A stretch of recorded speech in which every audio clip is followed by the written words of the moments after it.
Your drawings won't sell. If you have time for that, get a part-time job, Liam declared, tearing up the tickets to my art show before my eyes. As the torn pieces fluttered to the ground, tears welled up in my eyes.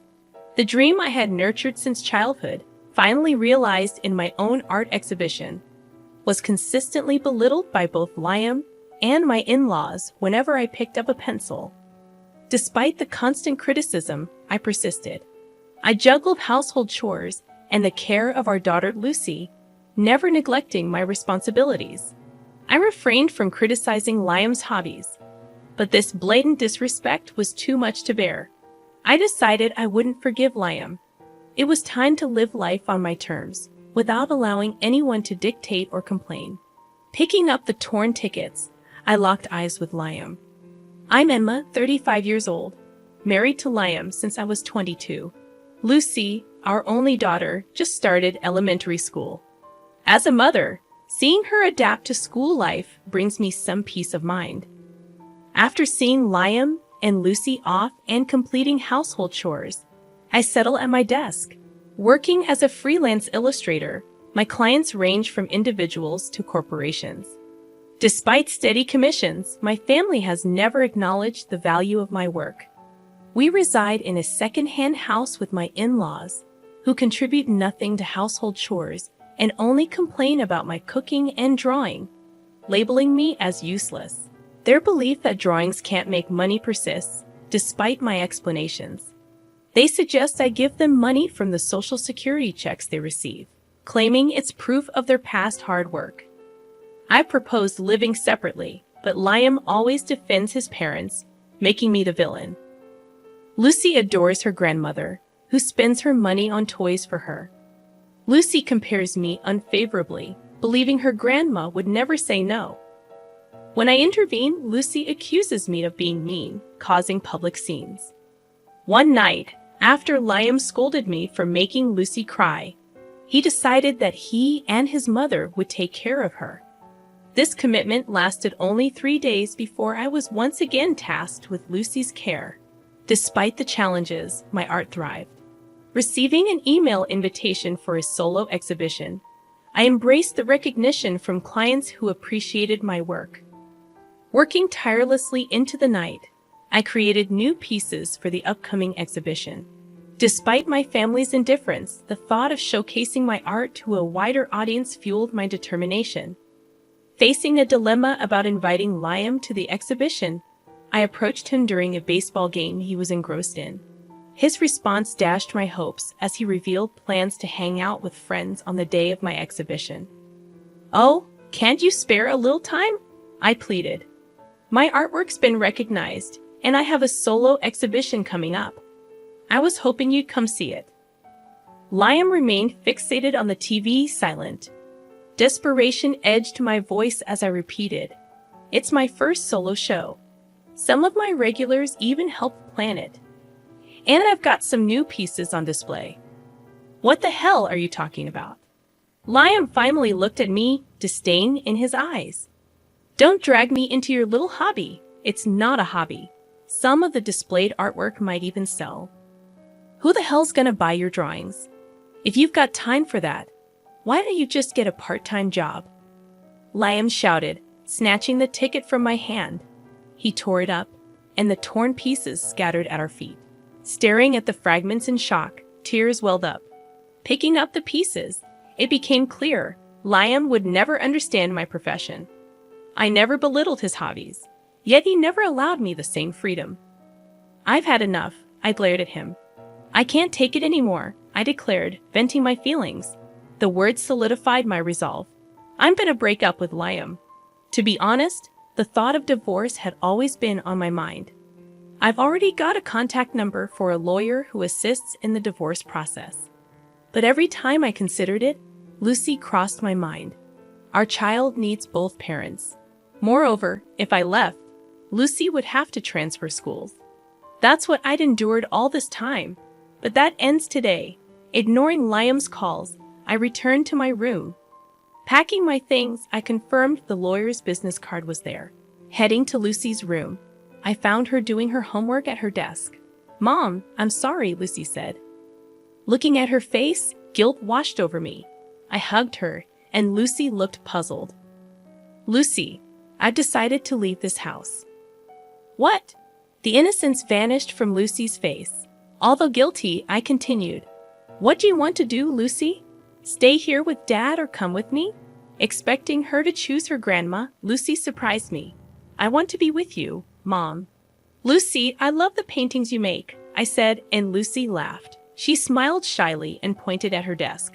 Just trying to be like you. I want to be a good artist too. No, you're already good. You'll surpass me soon. Tears filled my eyes. Lucy was drawing a young girl standing in a flower field, a theme I often drew. Leaving a note and the lawyer's business card on the dining table, Lucy and I headed to my parents' place. They welcomed us without hesitation, aware of the situation. It must have been tough with Liam behaving like that, Emma, my mother said. Yeah. Before I could catch my breath, my cell phone rang. It was Liam, seething with fury on the other end. Emma, where's Lucy? She's with me. She decided to stay with me at my parents' place. If we're going through with a divorce, we'll need to discuss Lucy's arrangements. Though I aimed to shield Lucy from confusion, I yearned to seek support from my parents before navigating the divorce process. Surprisingly, Lucy opted to accompany me. Dad, do you want to talk? Yes. I handed the phone to Lucy, and Liam's tone softened instantly. Lucy, are you okay? Yeah, Dad. I'm sorry, but I want to be with Mom. Why would you say that? Staying with her will make you unhappy. Come back home. Dad, that's not true. Lucy replied calmly, revealing a surprising maturity. Mom tried her best all the time. I've seen it. But you and Grandma kept saying hurtful things about her paintings. I'm worried about Mom. That's why I want to stay with her. With that, Lucy ended the call and gave me a bashful smile. I patted her head. Although it seemed we had no allies in that house, Lucy had been watching. In the following days, Liam bombarded my parents' home with calls and letters, all demanding Lucy's return. It's okay. Everything will be all right. Yeah, thanks, Mom. I continued my work as an illustrator, maintaining a calm demeanor while working from my parents' place. Unlike my in-laws, my parents contributed to household chores, and we supported each other. Naturally, I spent more time with Lucy. She asked me to teach her how to draw and help her with her studies, and I always responded with a smile. Alongside household chores, my art also demanded my attention. Still, I never mistreated Lucy, who had chosen to stay with me. As the day of my solo exhibition approached, my father couldn't attend due to work, but I decided to take my mother and Lucy.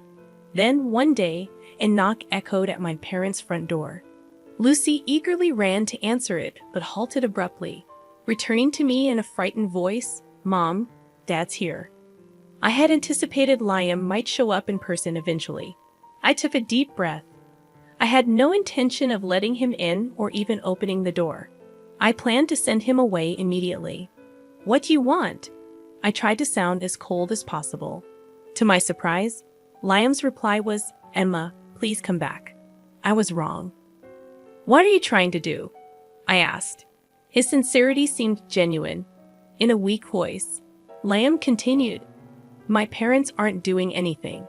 They're just eating fast food, and the laundry's been piling up since the day you left. It seemed my expectations were coming true. With Liam out for work most of the time, this situation must be challenging for him.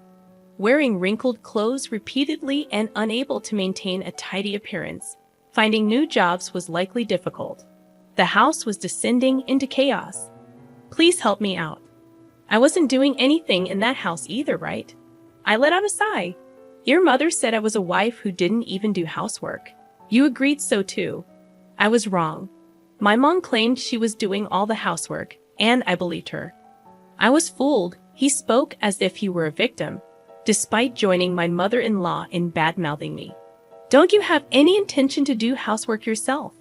I've never even held a knife, and I don't know how to use the washing machine. That doesn't mean you can rely on me. Essentially, he wanted me to return and handle the piled-up chores. What a joke. I'm never going back to that house. The day I left, I let go of all my feelings for Liam.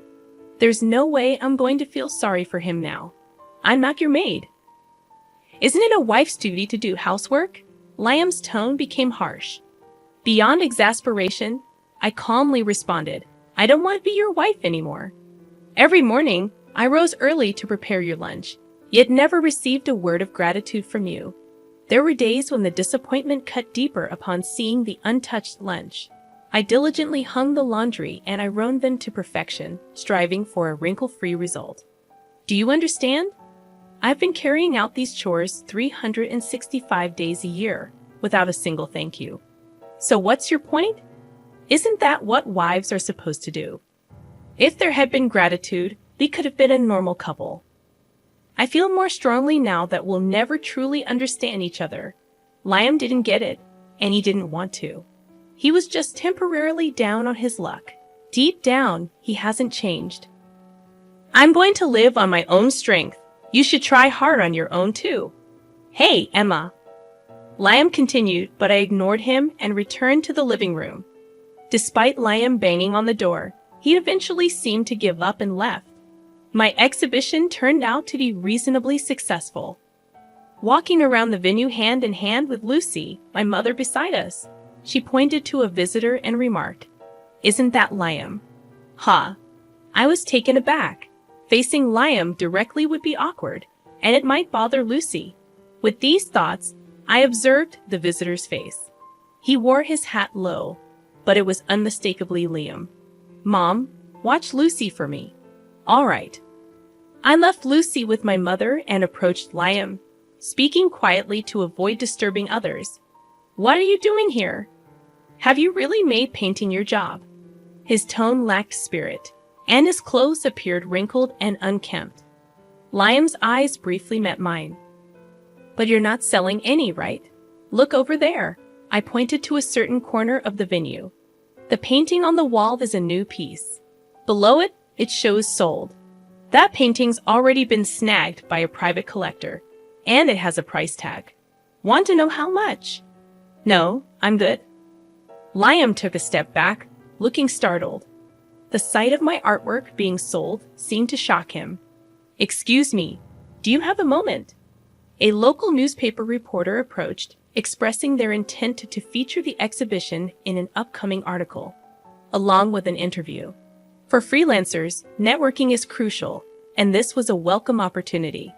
Liam's eyes widened. You're really making it big, aren't you? Well, let's just say I make more than you do, I replied matter-of-factly. Liam looked flustered, letting out a groan. He seemed to grasp the reality that our incomes were just enough to get by, and his parents' social security checks weren't the financial cushion they believed them to be. Emma, you're really something. What are you talking about now? I walked away from Liam, but he followed closely. Emma, let's start over. Paint as much as you want. I'll help with the chores. Please come back. I didn't respond. His plea felt too self-serving, leaving me dumbfounded. Then I noticed someone watching, a ragged-looking couple. It was Liam's parents. Standing in front of my sold painting, their eyes darted between the sold sign and me. They didn't even glance at the artwork. They were simply astonished that my paintings could turn into cash. Liam, how did you get in without the ticket? When I told them I'm the husband of the illustrator, they let me in.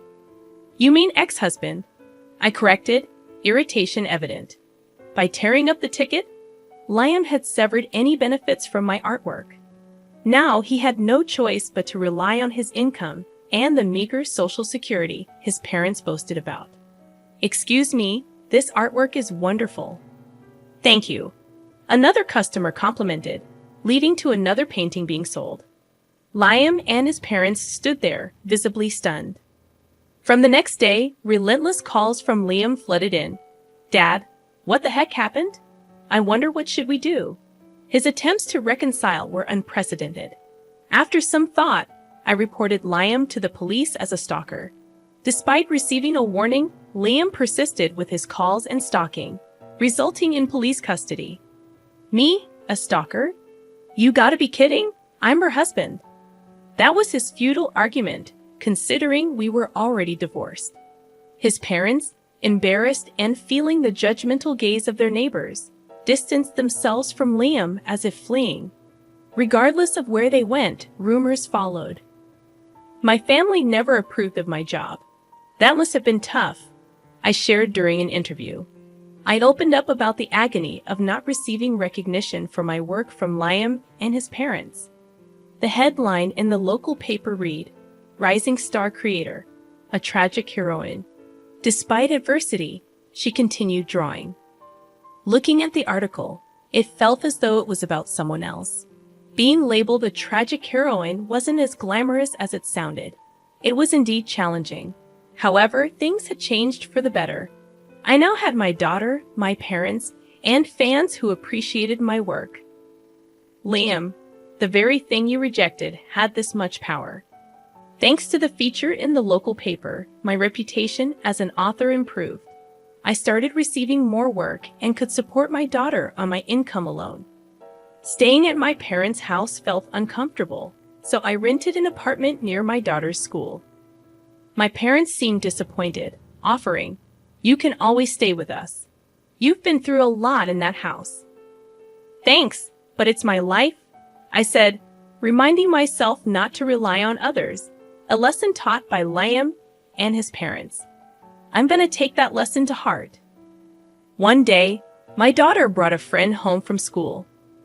Adjusting well after transferring, despite the inconveniences caused by my circumstances, she proudly introduced me. "My mother's an artist." "That's so cool." Since moving, my daughter sounded more mature. She switched from calling me mom to mother and began practicing drawing more seriously.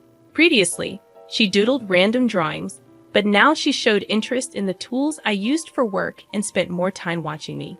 "I'm gonna be like you, mother." "Really? That makes me happy. Want to try using this pen?" "Really?" She blushed with excitement, reminding me of the joy I felt when I got new art supplies. Like mother, like daughter. At first, Lucy couldn't draw a straight line. Every attempt resulted in warped lines, creating a jumbled mess.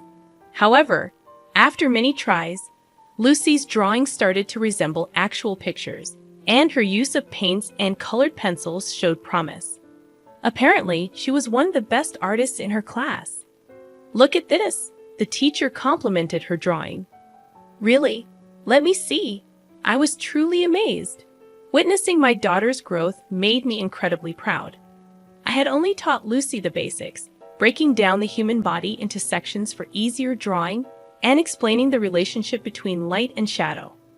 Beyond that, she must have learned by watching me work or studying my finished paintings.